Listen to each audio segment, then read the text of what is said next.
Karma yan sa inyo, China. Kung ano ang ginawa sa kapwa nyo, yan ang babalik sa inyo. Sa bidyong inilabas ng Chinese fisherman, pinagwawasak na ng Philippine Navy ang inilagay na fishing nets ng China.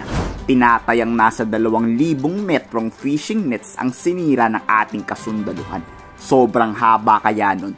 Humigit 18 basketball court ang winasak ng Philippine Navy.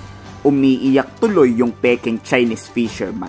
Hindi raw sila makapangisda. Sa video mukha namang hindi talaga totoong mangingisda ang mga ito.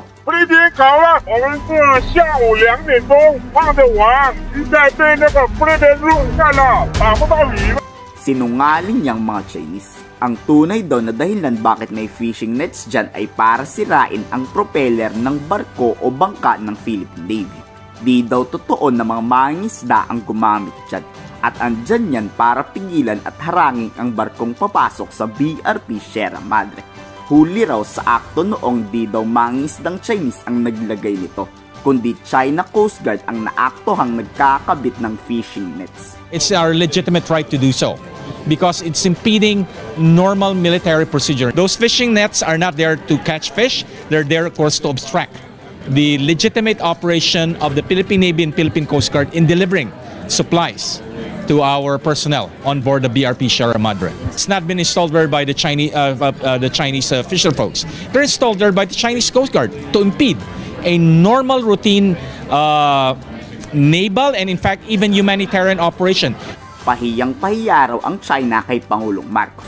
China ang nagpapalala ng tensyon at gumagawa raw to ng fake news o maling balita para sisihin si PBBM.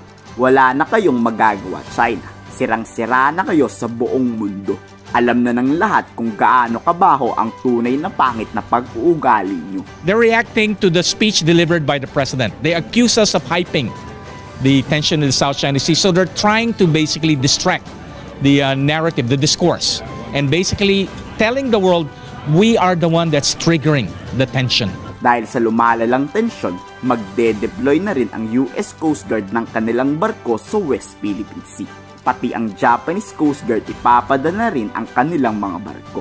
Dito hindi para mapagbombahan ng water cannon, dahil ang water cannon raw ay ginagamit sa pag-apulan ng apoy, hindi para magpasiklab ng init sa pagitan ng magkakabilang panig. Water cannons was as more appropriately called the fire monitors are not meant to light up fire.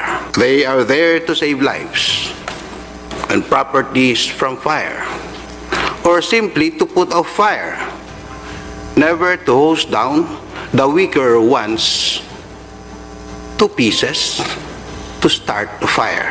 Ipinagtanggol naman ni Senator Francis Tolentino ang pagwasak ng fishing net ng China, pati ang pagbitbit ng baril ng Pilipino pabor ang senador. May karapatan tayong depensahan sarili natin. So kung makakaramdam tayo ng panganib, ayos lang na pumorma tayo laban sa kalaban. The BRP Sierra Madre is still a commissioned ship. So the occupants of said vessel are really authorized to bear arms. And if indeed that footage is correct, is accurate, they're allowed to bear arms. They're allowed to defend themselves. So I don't see any act of aggression on the part of the Philippine Navy. Painit ng painit ang labanan. Kayo sa tingin nyo, ano ang susunod na mangyayari sa West Philippine Sea? Aantay nilang ba nating magtirahan talaga? Sa palagay nyo, ikomento sa baba ang salubin.